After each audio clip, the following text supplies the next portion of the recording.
Bientôt une force de stabilisation au Mali. L'annonce a été faite par le sous-secrétaire général des Nations Unies chargé des opérations de maintien de paix en séjour dans notre pays. Edmond Muller a aussi abordé les priorités du Mali afin d'aider les autorités de transition à faire face aux défis actuels du pays. Et justement, quel Mali après les élections de juillet 2013? Quelques pistes de réponse données à la faveur du 24e anniversaire de l'organe d'information Djamana. Les conférenciers ont dressé le portrait robot du pouvoir qui devra succéder à la transition en juillet prochain, à découvrir dans ce journal.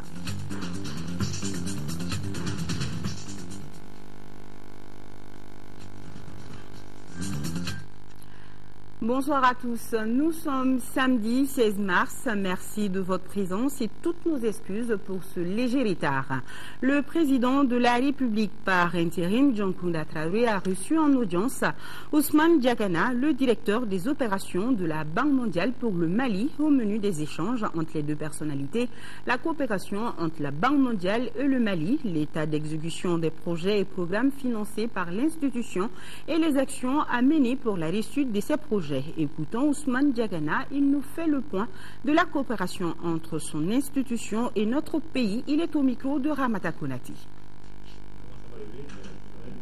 Nous avons fait très rapidement le point de notre coopération avec le Mali, qui est une coopération qui marche très bien.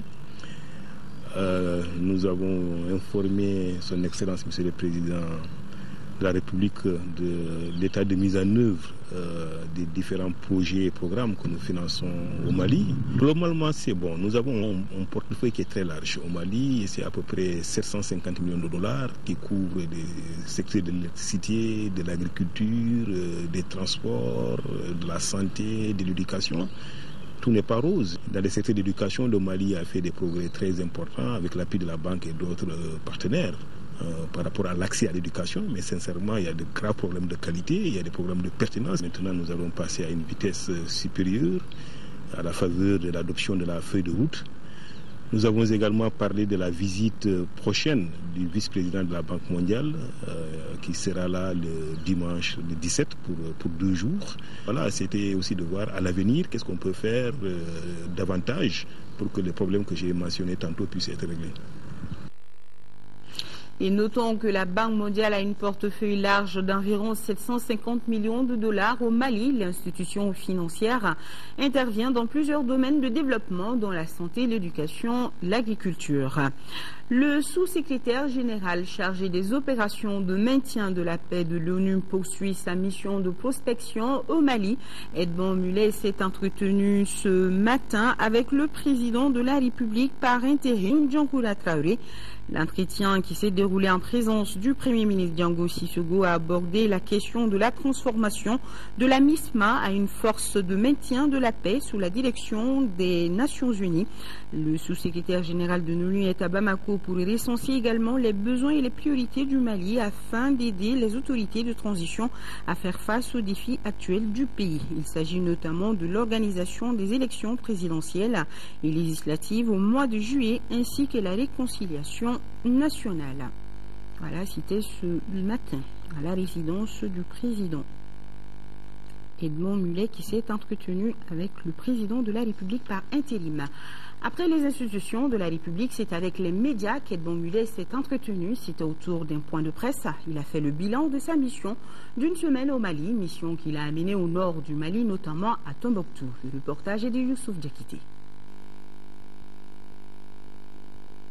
Cette conférence de presse fait le point d'une semaine de mission du sous-secrétaire général des Nations Unies chargé du maintien de paix au Mali. L'objectif est de préparer l'arrivée de la mission de stabilisation au Mali à l'issue de plusieurs séances d'échange avec les autorités maliennes en vue d'identifier les besoins immédiats qui sont surtout relatifs au retour de l'administration dans les régions précédemment occupées, à la sécurisation totale du pays et à l'organisation des élections générales. Cette composante des droits de l'homme sera très importante dans cette mission. Naturellement, nous allons travailler directement avec beaucoup de ces organisations locales, nationales, communautaires, pour aider à faire face à ce défi qui est assez complexe au Mali.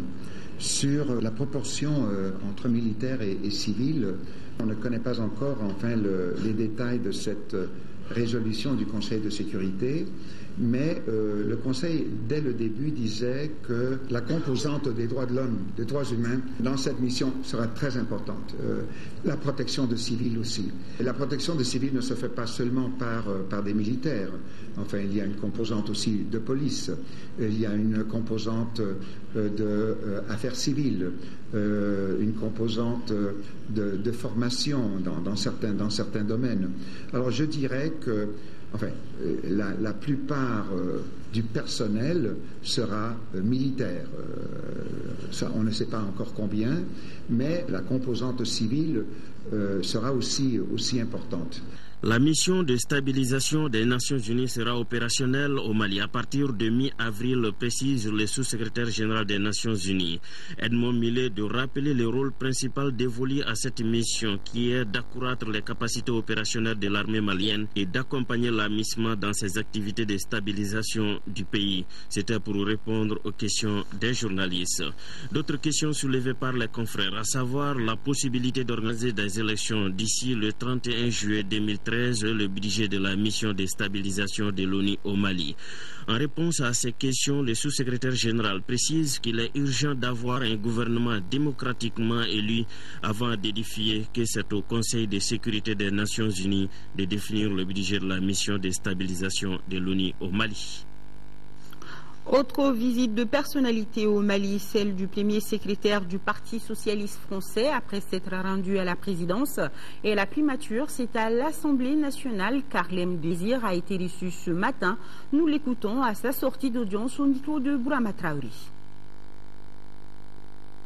Le message fort que j'ai voulu passer à travers cette visite, dans les rencontres avec le président de la République, le Premier ministre, le président de l'Assemblée nationale, c'est un message de soutien, d'amitié, de solidarité pour la phase qui vient, qui est celle, après l'action militaire, de l'action démocratique et de l'action de développement.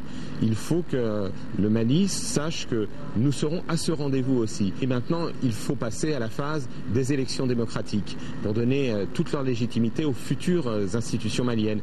Et il faut donc s'assurer, et c'est le sens du dialogue que nous avons eu avec les autorités politiques, avec les partis politiques, que tous les citoyens pourront bien s'exprimer, que tous pourront participer à ces élections, qu'elles se feront de façon transparente. Et nous voulons aider les partis politiques à bien préparer ces élections. Et pour nous, il est extrêmement important d'avoir un partenariat avec les parlementaires maliens.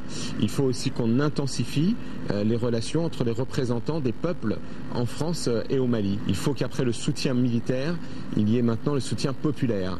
Et ce soutien populaire, il passe par la coopération entre les parlementaires.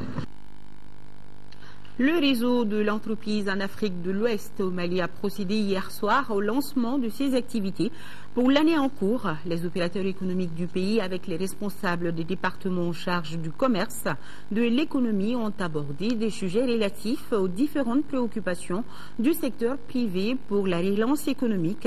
La rencontre avait pour thème mesures et soutien à l'économie nationale pour une sortie des crises. Adam Akoudjou. Cette rentrée annuelle 2013 du réseau de l'entreprise en Afrique de l'Ouest au Mali intervient au moment où le secteur est fortement touché par la crise que vit le pays. La soirée a permis aux opérateurs économiques du pays et à leurs partenaires d'échanger sur les voies et moyens pour la relance économique au Mali. Le thème de la rencontre est « Mesures de soutien à l'économie nationale pour une sortie de crise ». Il faut que l'État, avec l'aide budgétaire, commence par faire en sorte que l'endettement de l'État par rapport au secteur privé s'efface progressivement et le plus rapidement possible. S'il y a une chose qui est à faire, et elle est entamée déjà, c'est celle-là, il faut la faire aboutir parce que c'est indispensable. Pour l'amélioration du cadre du climat des affaires, l'État entend jouer toute sa partition, rassure le ministre en charge de l'économie. Et la relance économique figure parmi les priorités car sans développement, il n'y a pas de paix. À l'occasion de l'adoption de la loi de des finances 2013 plusieurs mesures fiscales qui réduisent notamment le taux de l'impôt sur les sociétés, qui réduisent le taux de taxation sur les plus-values de cessions immobilières, qui annulent le principe de la dette. Donc une série de mesures comme ça sont prévues dans la loi des finances 2013. En dehors de cela, déjà dans le budget 2013 tel qu'il a été adopté par l'Assemblée en décembre dernier, il y avait une prévision de reprendre tous les vastes projets, notamment dans le secteur agricole. Nous avons décidé d'ajouter d'autres programmes d'investissement. Plusieurs milliards d'arriérés dus par le trésor d'entreprise vont être payés. Au cours des débats, des suggestions ont été faites par certains entrepreneurs pour l'élaboration d'un plan Marshall pour le Mali, à l'instar de l'Europe après la Seconde Guerre mondiale, en vue d'une relance efficace de l'économie nationale. 3 projections de films sur l'impact de la crise sur l'économie, les préoccupations du secteur privé et les mesures envisagées par l'État ont marqué les activités de la soirée.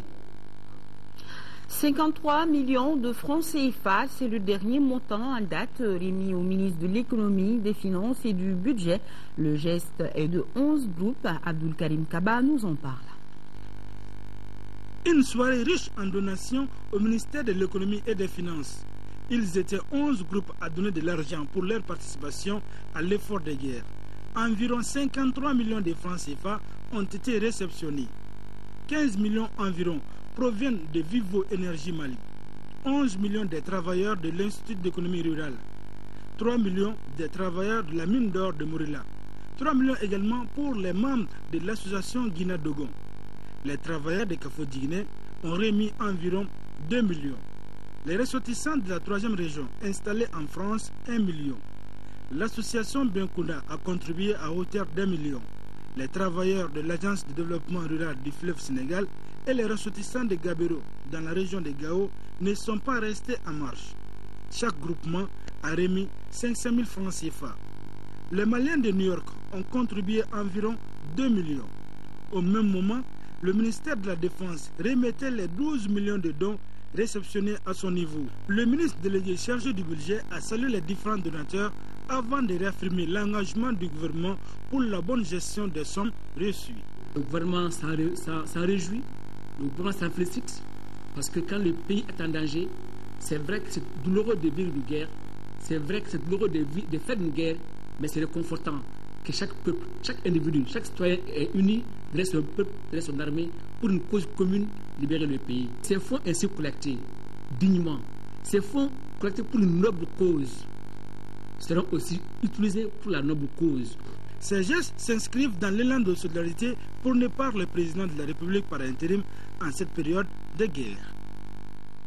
Remise de vivres aux femmes déplacées des régions du Nord, un geste du ministère de l'Action humanitaire, de la solidarité et des personnes âgées en partenariat avec le réseau des femmes africaines, ministres et parlementaires. La valeur du don est estimée à près de 44 millions de francs CFA. Fatoumata Kouni. Composé essentiellement de riz, de sucre et d'huile, ce don est réparti entre au moins une centaine de femmes déplacées des régions du Nord. D'une valeur de 44 millions de francs CFA, ces vivres garantiront les quelques jours qui restent avant le retour au bercail des bénéficiaires. Ce qui nous préoccupe aujourd'hui, c'est de commencer à préparer les retours. Mais ce que nous souhaitons, c'est que très prochainement, que les conditions soient réunies pour que nous puissions plutôt vous accompagner dans l'autre sens, et que les aides qui vont se faire puissent vous être faites, chacune de vous, dans sa famille. Et les bénéficiaires promettent de brandir haut le drapeau malien. Nous nous engageons ici et là-bas pour que le drapeau de la paix flotte sur tous les toits et qu'il mûrisse dans nos cœurs. Nous nous engageons aussi pour que l'étincelle de la solidarité et de la fraternité ne s'éteindra jamais. Ce don est l'œuvre du ministère de l'Action humanitaire, de la solidarité et des personnes âgées. À cela s'ajoute l'aide fournie par le réseau des femmes africaines, ministres et parlementaires. Un geste qui s'inscrit dans la droite ligne des objectifs assignés à ce réseau. Et notre objectif est d'aider à l'application des principaux plans d'action ou conventions des Nations Unies concernant les femmes. Pour l'occasion, des membres du gouvernement ont fait le déplacement pour signifier le soutien du gouvernement. Et maintenant, cette question, quel Mali après les élections de juillet 2013? C'était le thème de la conférence débat que le journal Les Échos a initié aujourd'hui à la Maison de la Presse à la faveur du 24e anniversaire de cet organe d'information de Djamana. 5 conférenciers politiques et de la société civile ont dressé le portrait robot du pouvoir qui devra succéder à la transition en juillet prochain. Les explications, c'est avec Souri Ibrahima Keïta. Il n'est pas souvent d'accord avec ce que vous dites depuis 24 ans, mais l'organe d'information de Djamana se bat toujours pour que vous puissiez le dire. D'où le menu de l'anniversaire version 2013. Quel Mali après les élections de juillet 2013? On n'est pas loin d'ouvrir la boîte de Pandore. Le gros nuage plane sur le droit d'expression. En ces temps incertains où l'histoire bégaye, parler de la longue lutte de notre peuple irrite beaucoup dans les milieux bien pensants. Nous aurons tous compris que c'est pratiquement un nouvel État qu'il faut construire, qu'il faut un nouvel élan à la démocratie malienne. Le 24e anniversaire a d'abord procédé à un nécessaire rappel des fautes originelles et des complicités actives ou passives qui ont failli récemment coûter la République au Mali. Chat échaudé craignant l'eau froide, eh bien, des acteurs politiques conférenciers voudront volontiers dresser une esquisse idéale du pouvoir post-électoral, une transition post-transition de réformes approfondies. Le prochain président de la République, quel qu'il soit, doit se concevoir et doit être perçu comme un président de transition qui doit inaugurer un quinquennat de réforme après avoir tiré les leçons, toutes les leçons de la crise que le Mali a connue. La vision de l'ensemble des Maliens et des Maliennes, instruits ou non instruits, c'est la construction d'un État fort, d'un État juste. Pour aller à un Mali, les Malicrois, on doit s'assurer d'abord que l'élection qui est planifiée pour le mois de juillet, que les conditions sont remplies pour qu'elle soit une élection qui va permettre de porter quelqu'un à Koulouba par la voie du peuple et non par la voie de l'argent. Que ces élections ne donnent pas lieu, comme dans certains pays, à des batailles ou à des guerres post-électorales. Nous ne voulons pas ajouter une guerre à une autre guerre. Chacun voit midi à sa porte, c'est sûr, mais les menaces qui planent aujourd'hui sur le Mali exigent un minimum d'écoute, même de la part de ceux que l'autre a appelés Fadin Sago. Les contre-valeurs ont chassé les valeurs universelles. Le vice a chassé la vertu. Que nous reste-t-il après ce que nous avons vécu au nord et au sud de notre pays depuis bientôt 1 an? 3h15 de débat houleux pour un anniversaire version état d'urgence sur lequel a plané l'ombre d'une interpellation décriée du journaliste du confrère Le Républicain. Et conférence de presse du réseau ONG d'appui au processus électoral au Mali, le diagnostic du processus électoral, les préparatifs des élections prévues dans 3 mois étaient entre autres sujets abordés. Les membres du réseau ont salué le consensus sur le fichier biométrique issu du RAVEC. Les conférenciers ont également eu une pensée pour le directeur de publication du journal Le Républicain, Boukari Dao, arrêté par la sécurité d'État et récemment transféré à la brigade d'investigation judiciaire. Ramata Kounate, compte rendu. À 3 mois des élections, le processus électoral constitue naturellement le sujet de toutes les préoccupations.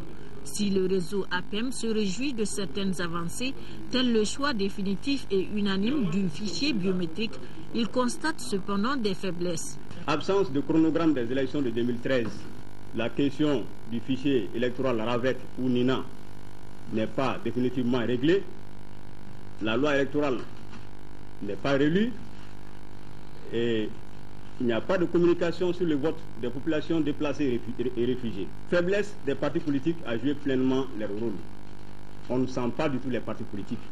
Faible implication de la société civile. Pour pallier ces difficultés et contribuer à la réussite des prochaines élections, le réseau a ses propositions. Aujourd'hui, on demande à ce que le RAVEC soit nettoyé. Parce que le fichier RAVEC qui sert pour les élections de juillet 2013 à travers le NINA, ce qu'on a dit numéro d'identification nationale. Il faut toiletter. Ceux qui sont morts avant le 31 décembre 2012, ou bien avant aujourd'hui, il faut les enlever du fichier. Et ceux qui ont 18 ans en 2013, il faut les rajouter dans le fichier pour que le fichier soit un fichier correct. Selon le président du réseau, au plus sur 1 milliard de francs CFA consacrés aux élections en 2012, un dixième, soit 130 millions, est réservé à 17 organisations de la société civile. Ce fonds jugé insuffisant n'est d'ailleurs pas encore décaissé, a conclu le président du réseau APEM. Tout est mis en œuvre pour éradiquer le terrorisme et assurer la quiétude des populations. C'est l'engagement donné par les forces maliennes, françaises et burkinabées du Fuseau Ouest. Pour les précisions, suivons nos envoyés spéciaux à Lucéni Touré et Adama Kamara. Dogofri, à 15 km de Diabali, est l'une des bases avancées de l'armée française. Les armées alliées poursuivent leur offensive contre les terroristes. Dans le Fuseau Ouest, la traque est engagée contre ceux qui ont occupé la forêt du Ouagadougou. Fantassins maliens, engins blindés et engins volants sont mis à contribution. Les unités sont en train d'évoluer sur le terrain en vue de reconnaître la forêt du Ouagadougou, détruire tout ennemi rencontré et ensuite contrôler cette zone-là. On a déjà entamé, du moins fait la première phase, c'est-à-dire le temps zéro, qui consistait à déployer les unités sur leur position. Donc présentement, ils sont en train d'effectuer le deuxième temps, qui consiste à reconnaître certains points particuliers pouvant abriter l'ennemi. Pendant que les forces maliennes sont engagées dans cette bataille, le bataillon burkinabé assure les arrières en sécurisant les localités libérées. Par la même occasion, c'est aussi une intervention au profit du Burkina lui-même, parce que la menace est en commune, et que ce soit au Mali ou dans toute la sous-région, c'est sûr que chacune des armées, chacun des pays allait tôt ou tard avoir affaire à cette vague de montée djihadiste. L'opération est conjointement menée par le Mali, la MISMA et la force Serval, qui sert d'interface entre les deux. L'opération se poursuit dans de bonnes conditions, malgré le fait que le terrain à contrôler soit particulièrement difficile d'accès et vaste. Les troupes progressent ce matin comme prévu dans le plan de manœuvre. Donc les choses se passent bien. L'armée malienne a fait de gros efforts pour mettre sur place les moyens permettant de remplir cette mission. Et on peut dire qu'elle se déroule pour l'instant de façon normale. Notre rôle est d'établir la liaison entre la force Serval et l'armée malienne qui opère dans ce secteur, d'apporter également une assistance dans la conduite et la coordination des opérations et, si nécessaire, un appui aux forces engagées sur le terrain. Dogofri, cette base est désormais le point de ralliement de ces différentes forces du Fuseau Ouest. À présent, découvrons ensemble les instruments de torture utilisés par le Moujao lors de l'occupation de la ville de Gao. Nos envoyés spéciaux, Moussa Arimaïga et Aliou Touré, nous montrent ce soir en exclusivité les chaises et les fouets ayant respectivement servi à l'amputation et aux flagellations des citoyens. Le fouet du commissaire Abou Mahamad, c'est avec ça qu'il appliquait la charia. Le fouet du Moujao, encore appelé dans la cité des Askia, le fouet du commissaire islamique de Gao, Alou Mahamad Touré, de son nom islamique, Aliou Abou, à charge de l'application de la charia, le voilà. Fait de peau d'hippopotame, rugueux, robuste, effilé et d'une résistance à l'infini, le fouet du Moujao est long de 84 cm. Ce fouet reste le symbole des témoignages vivants à la dimension de la terreur infligée et des exactions commises volontairement par le Moujao et alliés du MNLA au nom de leur charia sur les populations de Gao.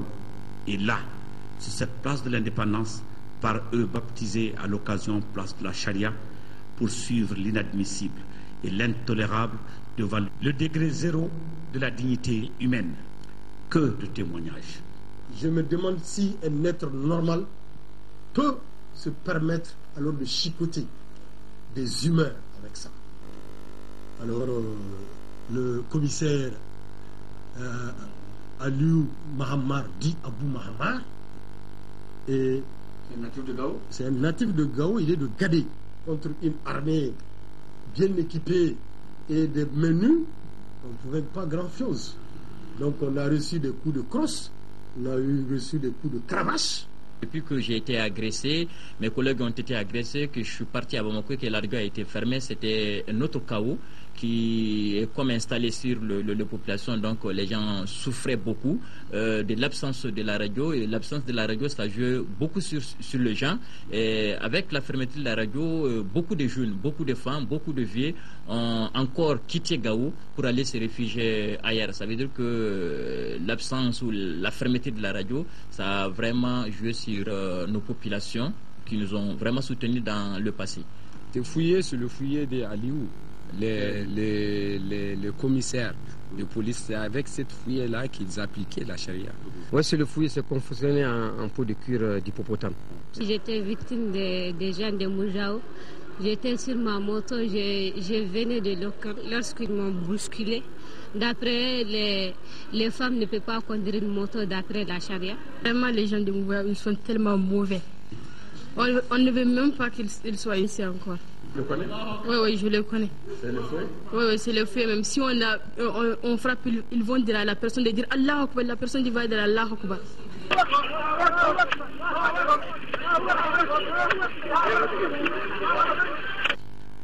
Après ces scènes honteuses et révoltantes, faites de flagellation et d'humiliation publique, de torture morale et physique de toutes sortes, imposées à des populations impuissantes, cette fois, voilà sur le même espace, la place de l'indépendance de Gao, les 3 chaises du Moujao jalousement gardées par les jeunes patrouilleurs. Des chaises sur lesquelles sont attachés les proposés à l'amputation au nom de la charia et sur lesquelles des amputations ont déjà eu lieu. Et en voilà deux victimes.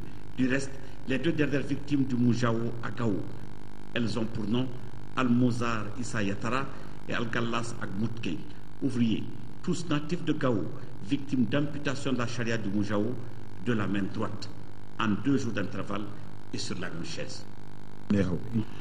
Avec ce fouet fait de peau d'hippopotame, qui appartient donc au commissaire de Gao appelé Alou Mahammar dit Aliou Abou, prennent fin donc les flagellations sur les femmes et les enfants en région de Gao.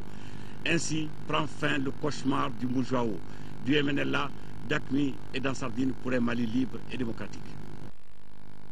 Voilà un document exclusif signé Moussa Arimaïga, Aliou Touré, nos envoyés spéciaux. Et nous revenons sur la visite du sous-secrétaire général chargé des opérations de maintien de la paix de l'ONU. En mission donc au Mali, une mission de prospection. Edmond Mulet s'est entretenu ce matin avec le Premier ministre Django Sissoko.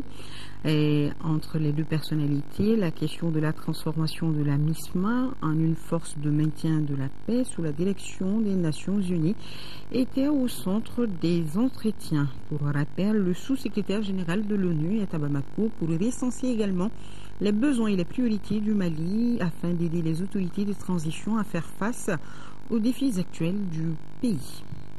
Voilà, le sous-secrétaire général chargé des opérations reçu par le Premier ministre. Séjour à Tombouctou d'une mission composée des représentants de l'UNICEF, du PAM et du Bureau de coordination des affaires humanitaires des Nations Unies. Sur place, elle a fait une évaluation de l'état des lieux avant de rencontrer les responsables de l'éducation. Les élèves de l'école d'Abaradjou ont reçu des fournitures scolaires de la part des visiteurs. Envoyés spéciaux, Chérif Moulay et Adama Djimdi. Cette mission conjointe UNICEF, PAM et OCHA, Bureau de la coordination des affaires humanitaires des Nations Unies, vient d'arriver à Tombouctou. Objectif, évaluer la situation en vue d'apporter des solutions. Dans le cadre de la mission, de façon symbolique, l'UNICEF a voulu distribuer des matériels didactiques où il y a un kit pour l'enseignant, un kit pour l'élève et un kit pour l'école. Donc je crois que ça, c'est une façon vraiment de réduire les coûts de la scolarisation pour les parents. À l'école Maman de Fondougoumou, la délégation a rencontré la direction et les parents d'élèves avant de remettre aux enfants des cahiers et autres kits scolaires. Un geste favorablement accueilli par les bénéficiaires. C'est venu au moment où on en a besoin, parce que les élèves sont découragés, les parents d'élèves sont découragés. Avec ce petit matériel, peut-être les élèves vont travailler, ils auront un peu de courage pour travailler. À l'Académie d'enseignement de Tombouctou, les entretiens ont porté sur la sécurité et les difficultés rencontrées par rapport au démarrage des cours. La mission a pu constater que l'école manque de tout, matériel aussi bien que mobilier enseignant. À ce niveau, les retraités se disent prêts à reprendre la craie. En tant que retraités, donc du troisième âge, ils se sont dit, bon, en attendant que la situation soit rétablie, nous sommes prêts à nous sacrifier et à prendre à charge les classes en attendant qu'une solution soit trouvée. Donc la volonté est toujours là. Sur le terrain, tous les besoins ont été recensés. À présent, on s'attend à l'arrivée des cargos humanitaires. Partant au Niger, une mission de la coalition pour le Mali vient de séjourner. La mission s'est rendue dans les différents camps de réfugiés qui abritent nos compatriotes estimés à 55 000. La délégation était partie s'enquérir de leurs conditions de vie avant de leur transmettre le message de soutien de l'association pour joindre l'acte à la parole. La mission a donné des appuis financiers en guise de contribution à leur prise en charge. Nous écoutons Daouda Maïga, le chef de la mission, au micro de nos envoyés spéciaux à Niamey, Sidi Modibo Dambélé et Mamari Kouni. Rencontrer les autorités maliennes ici, notamment l'ambassade, les autorités nigériennes, et nous avons visité les camps de Niamey, les camps de Heiru et le camp de Manguézé pour leur apporter le soutien de la coalition du Mali, qui est une association de la société civile, qui est un creuset de tous les Maliens du nord, du centre, du sud, des blancs comme des noirs, comme on dit, des personnes qui sont soucieuses de l'avenir de notre pays, qui a été sérieusement éclaboussé et secoué par les derniers événements que vous avez connus. Donc pour nous, venir au Niger, rencontrer nos frères réfugiés est une façon de leur apporter notre soutien.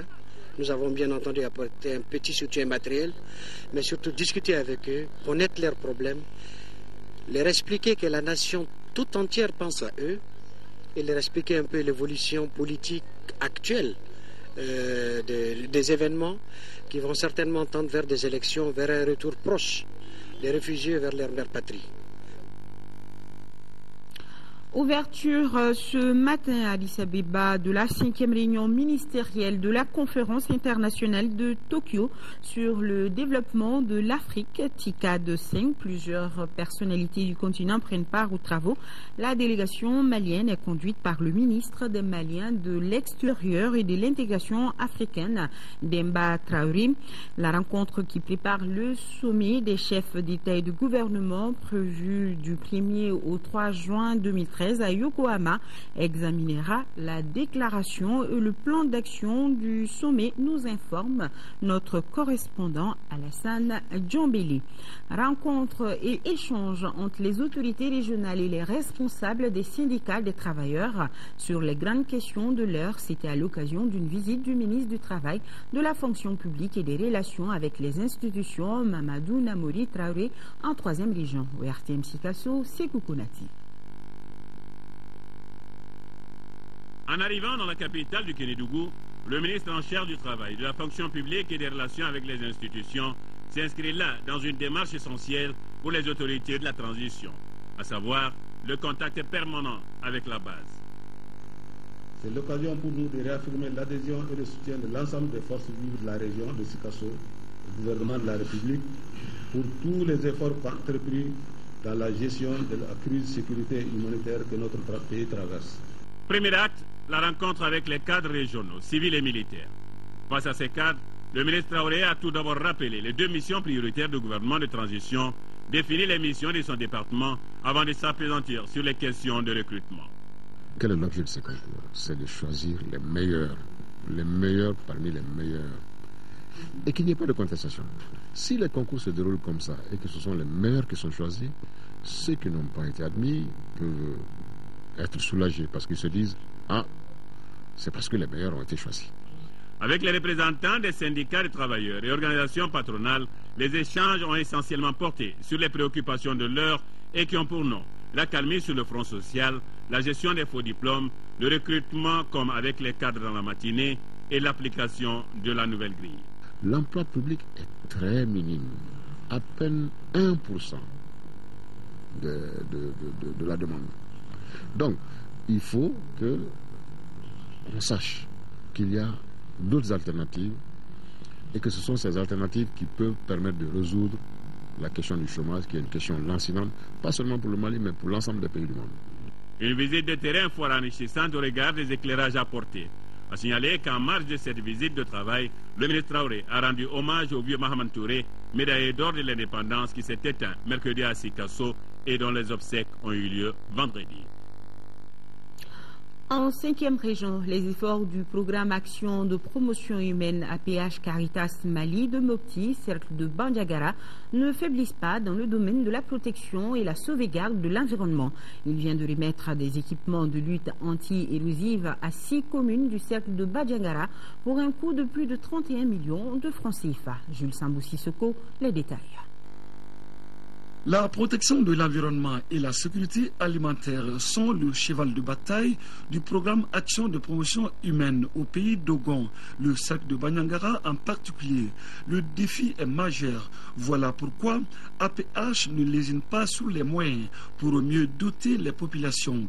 Cet appui concerne 30 villages avec 300 unités de production agricole de 6 communes.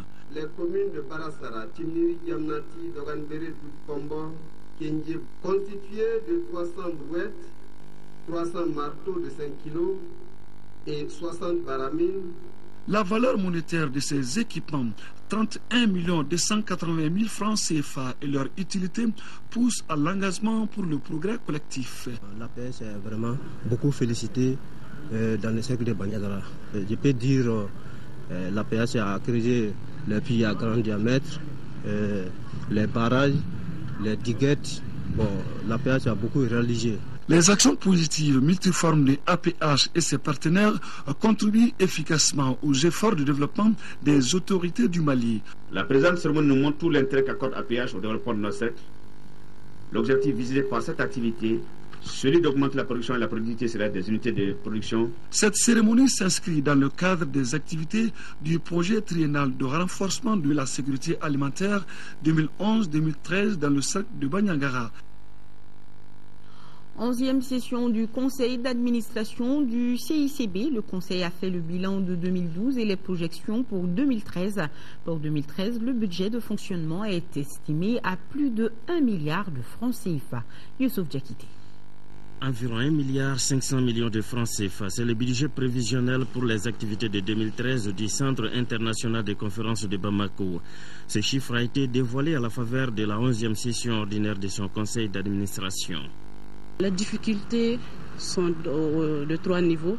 Nous avons principalement sur le plan technique, les appareils et installations techniques sont d'une vieille technologie. Ensuite, sur le plan financier, avec la rareté des activités donc liées à la crise et surtout les impayés liés aux services publics et aux autres usagers. Et sur le bâtiment aussi, le bâtiment a plus de 18 ans. Le CICB a plus de 18 ans et il n'a subi qu'une rénovation partielle en 2005 lors du sommet Afrique-France. Donc le CICB a besoin d'une rénovation totale. Le président du conseil d'administration et non moins ministre de la Culture estime que le prélèvement des tarifs de prestations donnera un souffle nouveau à la structure.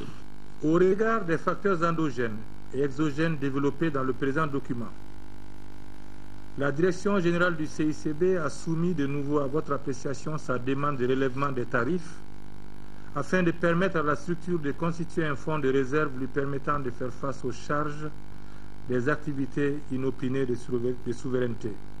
De ces travaux, espère-t-il, sortiront des recommandations et des orientations qui permettront au centre d'améliorer ses performances. Demain, 17 mars 2013, l'amicale des anciens et sympathisants de l'Union nationale des élèves et étudiants du Mali, Amsunen, va commémorer la 33e année de la mort de Abdul Karim Kamara dit Cabral. En prélude à l'événement, l'amicale a organisé ce matin une conférence débat sur le thème « Quelle sortie de crise au Mali ?» Les organisateurs proposent plusieurs solutions dont le renforcement du processus démocratique, la mobilisation des ressources financières pour un programme d'investissement. Agali Ag Adissa, reportage.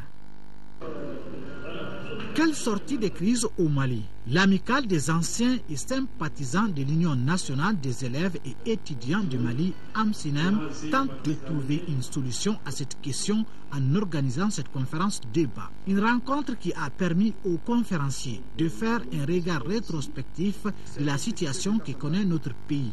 Selon ce dernier, la faiblesse de l'autorité de l'État, le sous-équipement de l'armée sont entre autres les causes de la crise. Il propose ainsi diverses solutions pour une sortie de crise.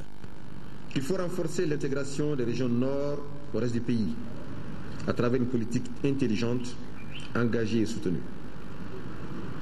Il faut renforcer le processus démocratique et les institutions de la République, garant d'un État fort respecté.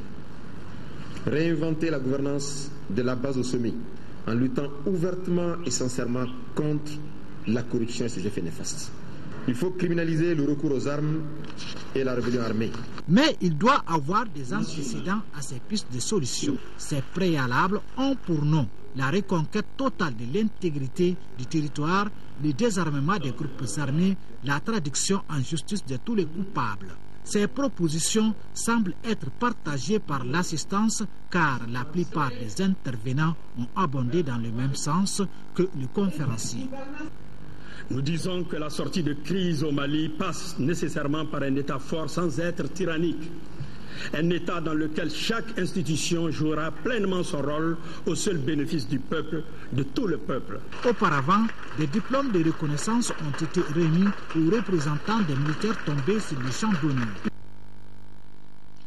Et un mot de sport, c'est demain dimanche 17 mars que les juniors maliens affrontent ceux du Nigeria au compte de la 18e Coupe d'Afrique des Nations juniors. Après 10 jours de préparation au Maroc, les juniors maliens ont rallié ce mercredi au rang en Algérie pour la phase finale de la CAN de leur catégorie. Logé dans le groupe B en compagnie du Nigeria, du Gabon et de la RDC, le Mali aborde cette compétition avec beaucoup de confiance et ambitionne de remporter le trophée de cette 18e Coupe d'Afrique des Nations juniors.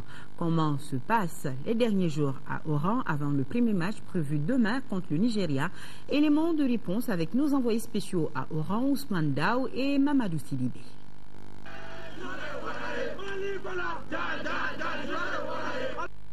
C'est dans une atmosphère bon enfant que les juniors abordent cette Coupe d'Afrique des Nations. Après 10 jours de préparation au Maroc, ponctué par un match amical contre l'Égypte 0-0 entre les deux formations, les juniors maliens ont rallié mercredi Oran, la ville qui abrite le groupe B de cette 18e Coupe d'Afrique des Nations juniors Algérie 2013. Chants, danse, une ambiance extraordinaire à chaque retour des entraînements pour préparer cette première sortie face au Nigeria. Malgré tout, la méfiance demeure car le premier match est toujours capital dans une compétition. Le premier match qu'on va aborder le dimanche contre le Nigeria, c'est un match capital pour nous. C'est le tournant du match. Si on rentre dans la compétition par la manière, on peut aller loin. Cette année, le Mali ambitionne d'être sur le podium. Pourquoi pas remporter le trophée, car à cœur vaillant, rien d'impossible. Cette année, notre objectif est de venir. On est venu pour prendre la CAN, Inch'Allah.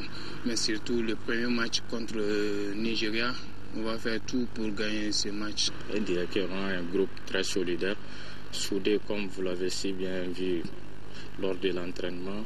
Comme le groupe, nous sommes vraiment solidaires, soudés. Qu'à cela ne tienne, les Aiglons devront batailler fort dans un groupe où le moindre faux pas sera fatal pour ce match inaugural contre le Nigeria qui a toujours eu le dernier mot face au Mali. Mais les années se suivent et ne se ressemblent pas. Pour jouer contre le Nigeria, il faut s'attendre à des balles longues, des balles en profondeur et des tirs. On va neutraliser le jeu nigérien. Soyez sûr. Mais c'est à nous maintenant d'exploiter nos occasions L'équipe peut également compter sur quelques individualités qui peuvent faire la différence, ajoutée à l'état d'esprit de groupe dont elle a fait montre pendant les éliminatoires. Pour ce premier match, 3 joueurs manqueront à l'appel. Il s'agit du défenseur de l'AS Bakary Diagne Baraouli Mamadou Traoré, suspendu, de l'avancement du Djoliba Assé Mahaman Sissé blessé, et du gardien des 11 créateurs de Nyarila Germain Berté qui est parti en Tunisie pour jouer avec sa formation en Coupe d'Afrique des clubs. Mali-Nigeria, c'est ce dimanche à 16h30 temps universel au stade de Oran. Et notez qu'en match d'ouverture de cette CAN junior, l'Algérie et le Bénin ont concédé le nul 0-0. Vous pouvez suivre après ce journal et les émissions religieuses la deuxième rencontre du jour entre le Ghana et l'Égypte. Donc Nigeria-Mali, c'est demain à partir de 17h30 sur votre télévision nationale. Bonne chance aux juniors. Autre nouvelle sportive, en 16e finale allée de la Coupe de la Confédération, les 11 créateurs ont été défaits par l'Étoile du Sahel de Tunisie, 2-1. Les joueurs de Nyarila ont d'abord ouvert le score par Amidou Sinayogo avant d'encaisser 2 buts en deuxième mi-temps. Demain, l'US Bougouni jouera en Angola contre Recreativo Kala, je vais y arriver. En Ligue des Champions, nos représentants évolueront à l'extérieur. Demain, le Djoliba Assé rencontre à Addis Abeba Saint-Georges d'Éthiopie et le stade malien de Bamako sera face à Casasport à Dakar. Fin de ce journal. Merci à nos téléspectateurs de la Mauritanie. Demain 13h, Mohamed Touré. Je serai là pour la grande édition. Bon week-end en notre compagnie. Bonsoir à tous.